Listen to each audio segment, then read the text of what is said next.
Security. Get this woman off my property. Now. Charlotte Kingsley's voice cut through the ocean breeze like broken glass. The Malibu sunset poured gold over Kingsley Point, a $40 million cliffside estate that looked like a luxury brand campaign. Glass walls, infinity pools spilling into the Pacific, designer gowns glittering under bistro lights. At the top of the stone steps, Charlotte lifted her champagne flute with one hand and pointed the other like a weapon. Her diamond-encrusted Cartier watch flashed with every gesture. I will not have some random crasher ruining our family's reputation. This is a private gala for serious people, major donors, old families. She turned to the nearest guard. Remove her. Now. The crowd turned as one. At the edge of the terrace stood a black woman in a deep navy dress. Late 30s, early 40s maybe. Natural curls pulled into a soft bun. No jewelry except a simple gold band on her right hand. She held a slim leather clutch, posture straight, gaze calm. Ma'am, the guard said carefully, we're going to have to ask you to... The woman smiled softly. There's been a misunderstanding. Misunderstanding. Charlotte laughed, sharp and rehearsed, the kind of laugh that had closed 1,000 boardroom deals. Listen carefully. This property is worth more than most people will see in 5 lifetimes. Everyone here was invited. You were not. You do not belong here. The woman didn't flinch. If my presence is causing disruption, I apologize. Charlotte's smile hardened. The audacity. Walking into my home like you own the cliff. She snapped her fingers at security. Escort her off the premises before she tries to steal something or embarrass herself further. The woman's hand stayed loose at her sides, as if she'd spent her life refusing to clench her fists. Of course, she said quietly. As you wish. But she didn't head toward the driveway. She turned down the stone path that wrapped around the house, walking it the way people who grew up in a place walk, with tiny, unconscious adjustments. She stepped over a slightly raised tile without looking, shifted around a loose flagstone before anyone else even noticed it. The catering manager froze mid-conversation. His tray dipped, champagne flutes rattling. Ms. King's. Nothing, he said quickly, forced smile snapping back into place. But his eyes followed the woman like a ghost had walked past. Charlotte caught the look. Caught the way one of the bartenders went pale. The way 2 servers shared a glance and quietly crossed themselves as the woman passed the outdoor bar. What is wrong with the staff tonight? Charlotte muttered. The woman moved along the terrace with unnerving familiarity, ducking just before a particular string of lights that always hung too low, bypassing the sleek glass doors in favor of a side entrance only longtime employees knew. Her fingers brushed the trunk of an old eucalyptus tree at the far edge of the property. Faint initials, almost sanded away, hid in the bark. She paused there, thumb tracing the grooves. The head groundskeeper, silver hair, sunburnt neck, stopped dead. His baseball cap slid from his fingers. Señorita, is that you? Charlotte's head snapped around. You know this person, Raoul? Raoul's throat worked. I'm not sure. It's just... She looks like... Speak up. He swallowed. Like the girl who used to run this cliff. Charlotte scoffed.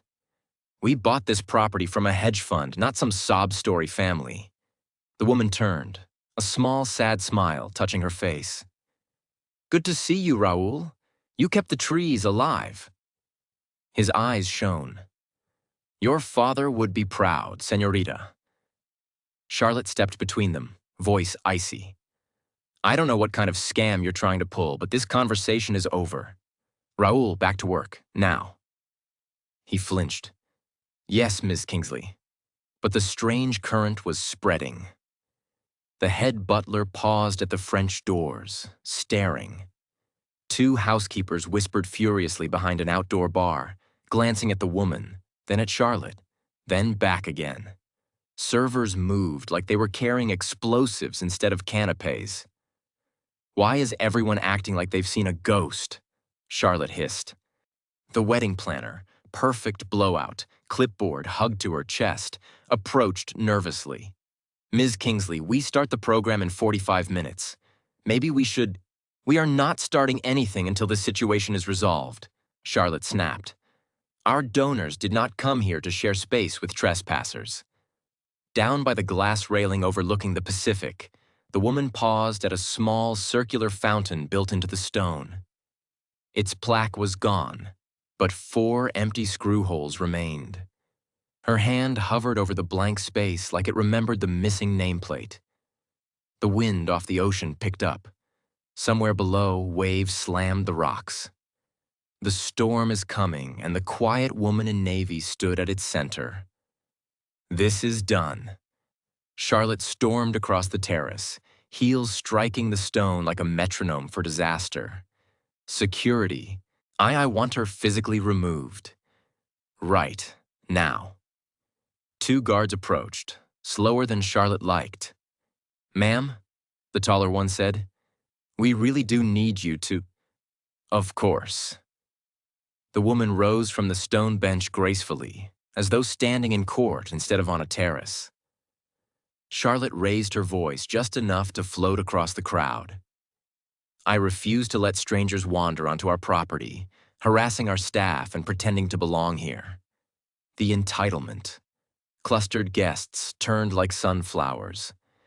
Emerald earrings flashed, tuxedos shifted, phones hovered. "Is she a problem?" asked one woman with a platinum bob and a necklace that looked like it had its own security detail. "She wandered in claiming she belongs here," Charlotte said, voice dripping contempt, "as if we'd associate with her type." The phrase landed like oil on water, spreading fast and slick. The woman, still flanked by security, reached the wrought iron gate at the end of the driveway. The metalwork formed 2 curling waves joining at the top, the Kingsley K welded over an older crest beneath. She brushed her fingers across the underlying design. The original letters peeked out, a C and maybe an A, half erased, never fully gone. The guard noticed her touch. His face went pale. "Ma'am, we really should go." She studied the welded plate once more, then stepped outside the gate, crossing to a single black sedan parked across the street. Instead of leaving, she popped the trunk and pulled out a leather briefcase. The guard took 2 steps back. "What's in there?" She smiled, small and dangerous. "Documentation." She walked back toward the gate, back toward the house, back toward the people who thought they owned the cliff she grew up on. She didn't approach the bar or the main gathering. She set her briefcase on an empty cocktail table at the edge of the terrace, sat down, and flipped it open. Unbelievable. Charlotte spun to face the crowd. She's now trying to crash the reception. Should I call the police or just send the lawyers? A cluster of younger guests, all glossy hair and couture outfits, drifted toward the table like sharks sensing blood. "Excuse me," said the one in a backless emerald dress. "This is a private event." "I'm aware," the woman replied calmly. "Then why are you still here?" Emerald dress folded her arms. "This isn't a public beach. You're correct. So, leave. I will. When it's appropriate to." Her tone was so polite it felt like an insult. Emerald dress laughed incredulously. "When it's appropriate? Who do you think you are?" The woman returned to her papers without answering. "How rude," one of the others said loudly. "She thinks she's too good to talk to us. Probably here trolling for a rich husband," someone else added. "Or scoping out what she can steal." Charlotte watched, satisfied. Let the peer pressure and social architecture do the work. But the woman just kept writing, taking notes on a yellow legal pad with precise, careful strokes. She's writing about us, someone whispered. Is she allowed to do that? That has to be like harassment. Charlotte cut through the tightening circle. Are you documenting my guests? I'm documenting behavior, the woman said. Power dynamics, social response under pressure. So you're a researcher now? Charlotte laughed. Or just a professional victim creator? The woman's pen stilled. I'm observing how people treat someone they believe has no power. Power? Charlotte's smile sharpened. Honey, you have no idea what power looks like. Security, this is your last chance. Get her out of here or I start making calls to your supervisor. A male voice cut through the tension like a clean knife. Maybe don't do that just yet.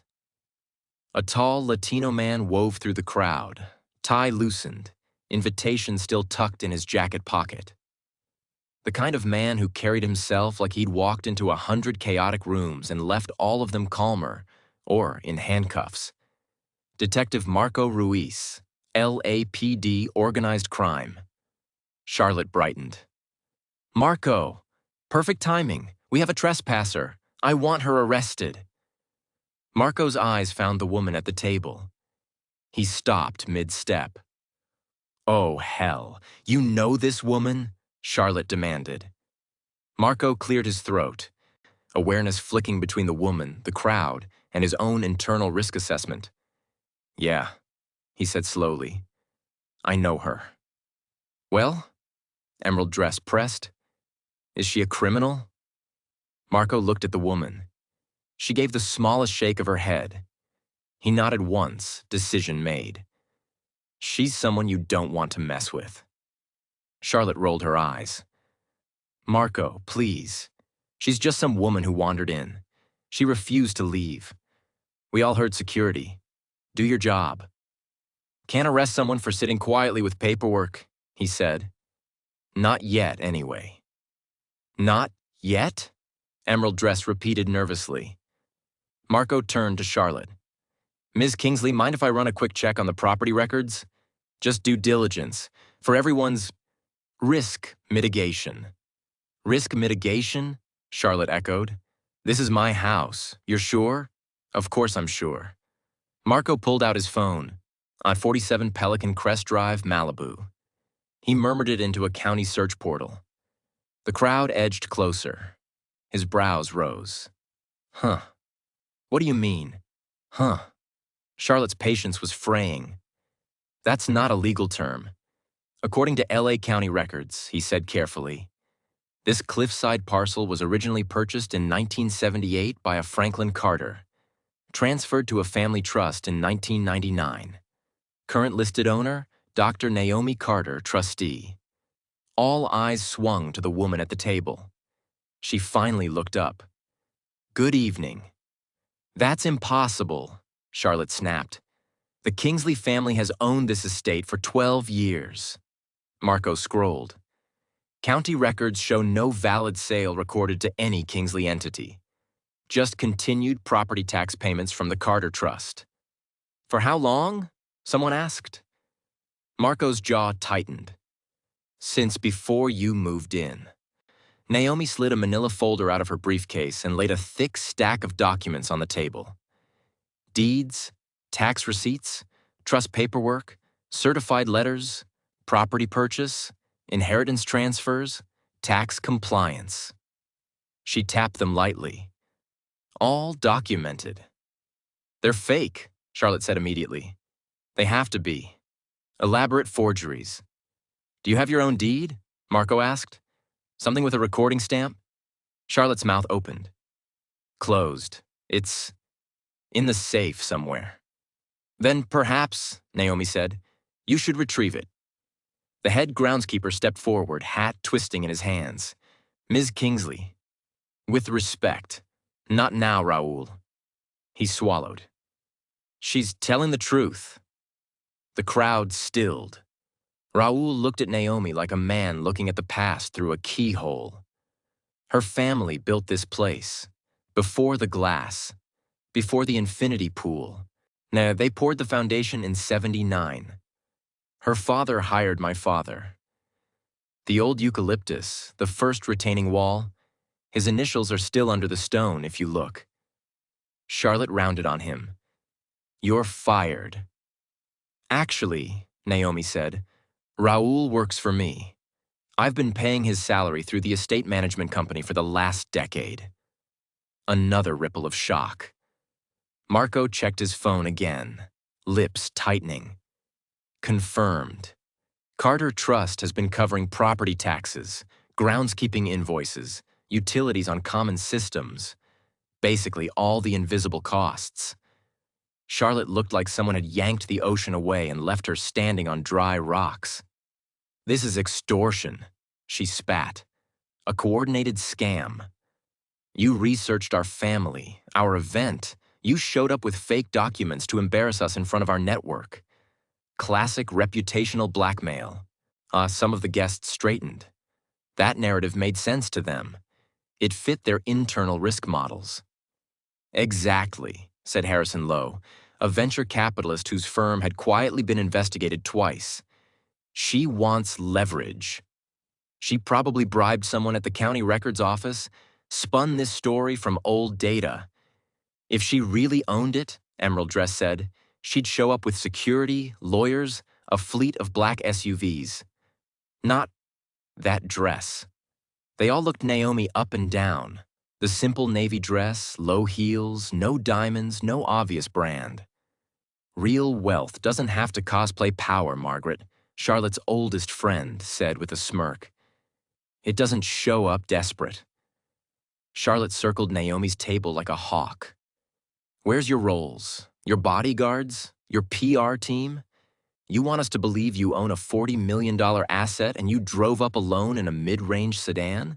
So Naomi's fingers tightened almost imperceptibly on the edge of the folder. You mentioned my father earlier, she said quietly. He called this house the cliff that held our name. Charlotte snorted. Let me guess. Poor little girl whose daddy told her bedtime stories about a cliffside mansion he never actually owned. Naomi's jaw clenched. My father died believing he lost this estate. Good. Maybe it will teach your family not to covet what doesn't belong to them. The cruelty hit like a slap. Marco shifted. Ms. Kingsley, you might want to... Your father was probably a gambler. Charlotte pressed on, voice dropping to a venomous whisper. Or a drunk. Blew whatever little money he had and filled your head with fantasies about owning this view. Stop, Naomi said. Soft, dangerous. Stop what? Telling the truth? The world is full of people like you, entitled nobodies who build elaborate delusions about being owed what real families work to create. Naomi closed her eyes.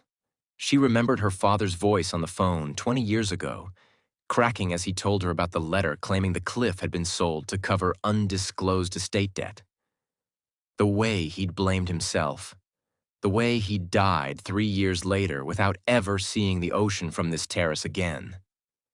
Baby girl, he had said. If they stole it, take it back the right way. Power without mercy isn't power. It's just revenge in a nicer suit.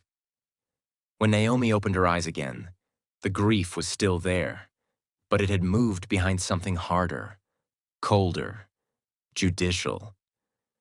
You want to talk about real power, Ms. Kingsley? She asked quietly. You said earlier that money talks. That judges golf at your country club. That you have connections I can't imagine. Damn right, Charlotte said. Money talks, sweetheart. You're about to learn who actually runs this coast. Naomi reached into her briefcase and pulled out a slim black folder embossed with a gold federal seal. Marco reacted before anyone else. Ah, hell. He took 3 steps back. Ms. Kingsley, he said carefully, if I were you, I'd stop talking. Right now. Charlotte laughed, high and brittle. Why? Because she printed some cheesy logo at Staples? Naomi opened the folder. The federal seal caught the last light of the setting sun. Marco's voice carried. Judge Naomi Elise Carter. United States District Court, Central District of California. Silence hit the terrace like a dropped stone. That's impossible, Charlotte whispered. Federal judges don't usually crash weddings, Harrison muttered. Marco's jaw flexed. They don't usually have to reclaim their own property either. A new voice spoke from near the driveway. Is there a problem? An older man in an immaculate suit stood there, briefcase in hand. Alan Dempsey, Charlotte's longtime family attorney. Alan, thank God. She rushed toward him. We have a situation. This woman is claiming... Alan saw Naomi. The color drained from his face. Your Honor. He said it automatically, like muscle memory in court. A few guests actually stepped back at the word. Judge? Margaret echoed. She's a judge? Not just any judge, Alan said quietly, eyes still locked on Naomi. She presides over most of the high-value fraud and public corruption cases in downtown L.A. Sentenced 2 sitting congressmen in the last 3 years. A Charlotte's world tilted. Alan. Fix. This? Alan swallowed. There's nothing I can fix about a federal judge standing on property the county says she owns. The music had stopped. Even the waves felt quieter. A younger man in a tailored suit, tie loosened, hurried toward the cluster. His bride, still in her ivory gown, trailed behind, eyes wide. Mom, what's going on? He asked. Lucas, not now, Charlotte snapped. He looked at Naomi. His face went white. Oh my God. Judge Carter? He whispered. The crowd turned again. You know her too? Charlotte demanded. Lucas's throat worked. 3 years ago, I stood in her courtroom, he said, voice cracking, on federal money laundering charges. Gasps flickered through the guests like wind through dry grass. I was guilty, he said simply. Very guilty. 20 years minimum. Naomi said nothing. Lucas looked at her, eyes shining. You could have buried me. You didn't. You ordered restitution, community service, full financial transparency, instead of prison. She saw your potential, Alan murmured. She saw my arrogance, Lucas corrected. Made me serve meals in shelters I'd never have stepped into. Sit with people whose lives we ruin with our creative financial products. His gaze swept across the elite crowd. She gave me a second chance. And I've spent every day since trying to be someone who deserved it. He turned to the microphone on the small stage, grabbed it, and faced the guests. Everyone, I need your attention. Charlotte lunged. Lucas, don't you dare. He stepped out of reach.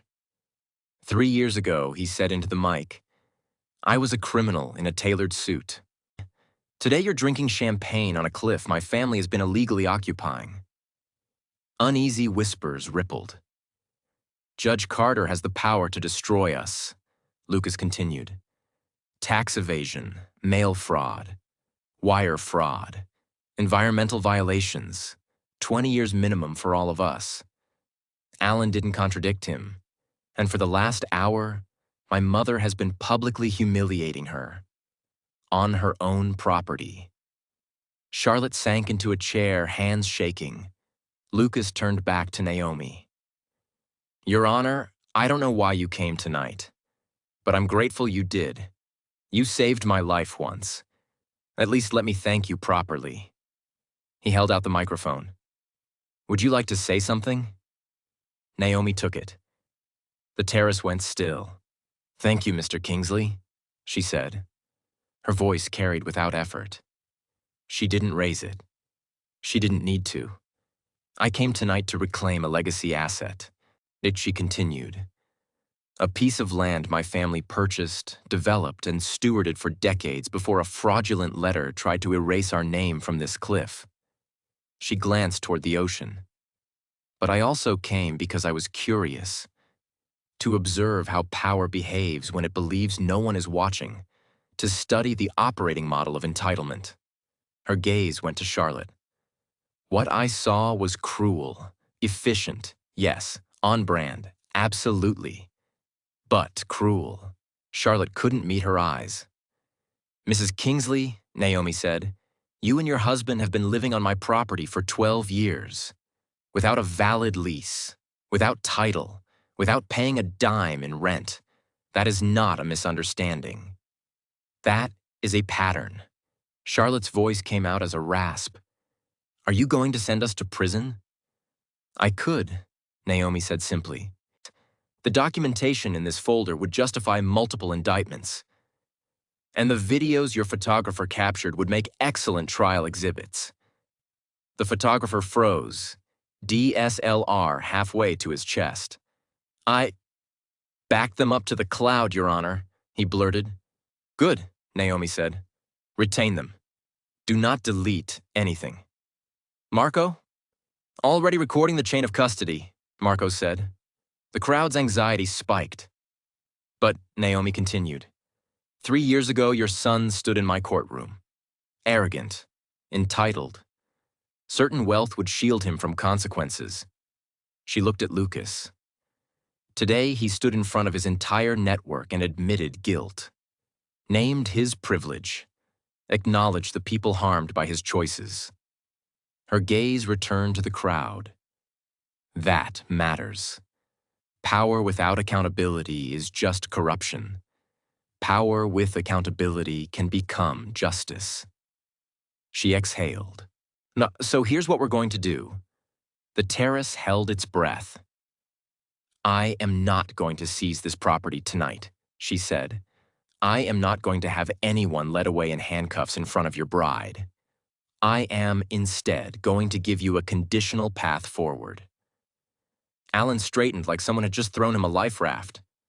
First, Naomi said, turning to Charlotte, you will apologize, publicly, to every staff member you demeaned, threatened, or treated as furniture. By name. Charlotte swallowed hard. Yes, of course. Second, an endowment will be established, funded by the Kingsley family, administered jointly with the Carter Trust, to maintain these grounds and restore the original Carter crest to its rightful places. The fountain, the gate, the survey marker in the eucalyptus. Raoul's eyes filled. Third, this estate will host an annual scholarship gala, not for venture funds or vanity projects, but for first-generation students from communities you've never stepped foot in. The Carter Kingsley Justice Scholars. Minimum commitment. $5 million over 10 years. There were small gasps, not at the justice, at the number. Fourth, Naomi said, turning to Alan. Your client will voluntarily disclose all past property tax irregularities, fraudulent filings, and associated documents to the IRS and federal authorities within 30 days.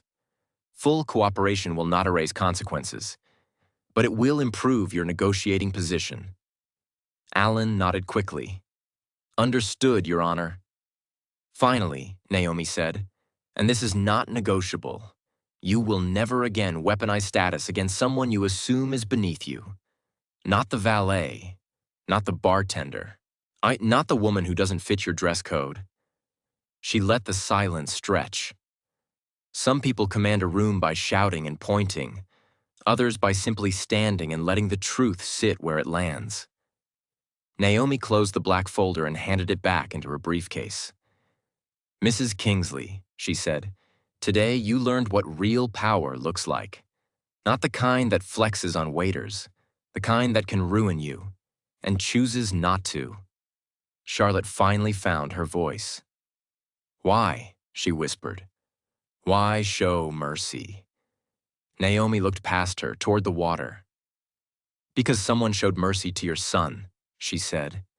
And mercy without accountability is weakness, but accountability without mercy is just another kind of violence.